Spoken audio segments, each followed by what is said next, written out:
Shalom. First and foremost, I want to give all praises, honor, and glory to Yahweh, Bahasham, Yahweh Shai, Bahasham, Racha Kodash. Double honors to the elders and the apostles of Great Millstone, and peace and blessings to the elect. And today we're going to go into the book of Psalms, the 88th chapter, a petition to be saved from death. And this really, it's really a psalm, right, of affliction, suffering, affliction, and seeking, deliverance from the Lord, right, seeking mercy. A song or psalm for the sons of Korah, to the chief musician upon Mahalath, Leanoth, Maskil of Heman the Azharite, right? So this is a psalm of Heman the Azharite. Let's read this in the NLT.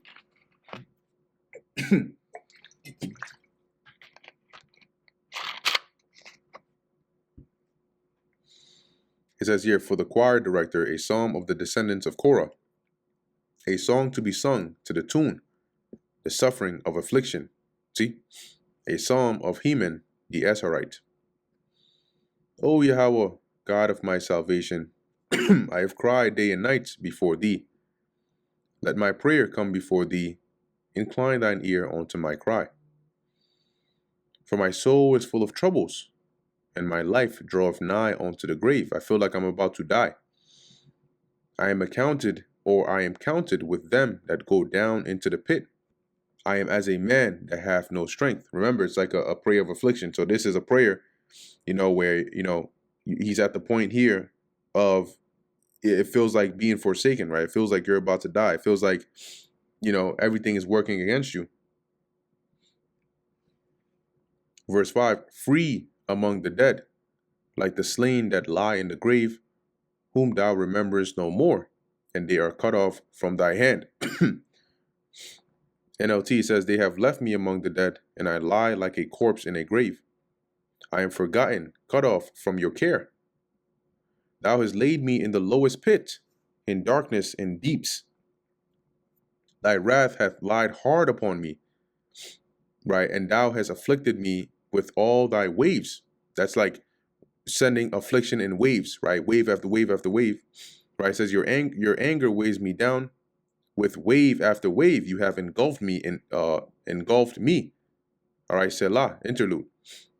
Kind of like Job, right? What he was going through. It says here, and sometimes it feels like this. Sometimes we call it catching hell. This is really a psalm about catching hell. Thou hast put away mine acquaintance far from me. Thou hast made me an abomination unto them. Right, my acquaintance, my close ones. I am shut up, I cannot come forth. Okay, it says here, you have driven my friends away by making me repulsive to them. I am in a trap with no way of escape. Right, this is verse 8. Let me pull this up side by side in the NLT. And let's move this. All right, so verse 9, it says here, mine eye mourneth by reason of affliction. And how do your eyes mourn? Through tears. Right, Lord, I have called daily upon thee. I have stretched out mine hand unto thee. Right, so basically in my affliction, in my tears, I've continuously called upon you, called upon you, called upon you. And sometimes you're going through something and it's tough, and you're constantly praying to the Lord, but it feels like day and day is going by, and you're like, damn, Lord, like, did you forget about me? Like, I'm going through it. Right, wilt thou shew wonders to the dead? Shall the dead arise and praise thee? Selah. Right, so basically the point here is, well, Lord, if you just leave me here and then, and I die, who's going to give you praise? Right, dead men tell no tales. Right, will you show your wonders to the dead? Are the dead going to rise and praise thee? No, they're in the grave. Shall thy loving kindness be declared in the grave, or thy faithfulness in destruction? Right, those that would preach and make known your loving kindness, right, and your faithfulness, is not going to be from the grave. It's us here who are in the land of the living. So preserve me in this land, that I may show forth your wonders. Right, shall thy wonders be known in the dark, and thy righteousness in the land of forgetfulness? Once again, NLT says, can the dark speak of your wonderful deeds? Can anyone in the land of forgetfulness talk about your righteousness, and that's the grave. And it mentions forgetfulness because, eventually, right, people die and then they go and then they're forgotten. Even though their spirits are in the spirit world with the Lord. Verse 13, but unto thee have I cried, O Yahweh, and in the morning shall my prayer prevent thee. Okay, let's go into that word prevent. Because it's, once again, it's not your conventional understanding. Like, you're not going to prevent the Lord from doing anything. Okay, but it says to meet, right? To come or be in front of, to go before. So my prayer meets you. I'm eagerly, sending my prayer on to you. Verse 13 in the NLT, O Lord, I cry out to you. I will keep on pleading day by day. I will meet you with my prayer. Right? In the morning shall my prayer meet you. Lord, why castest thou off my soul? Why hidest thou thy face from me? I am afflicted and ready to die from my youth up.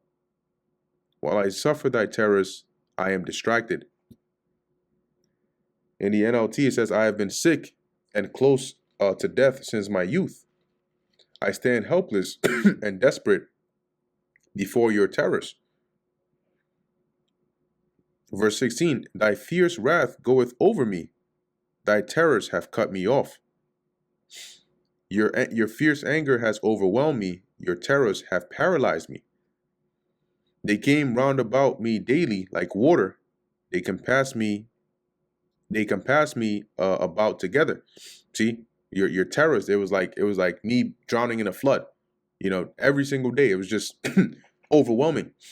Okay, completely, as it says, compass me. Is when something compasses you, it surrounds you. Lover and friend hast thou put far from me, and mine acquaintance into darkness. Right? It says here, you have taken away my companions and loved ones. Darkness is my closest friend. Okay, and this reminds you, right, of Job, like how he was speaking because of the affliction that he was being put through, by the Lord.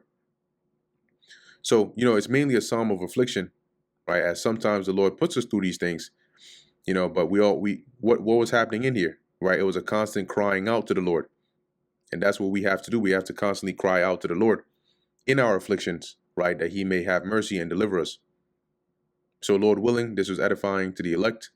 In closing, I want to give all praises, honor, and glory to Yahweh, Bahasham, Yahweh Shai, Bahasham, Racha Kodash. And until next time, Shalom.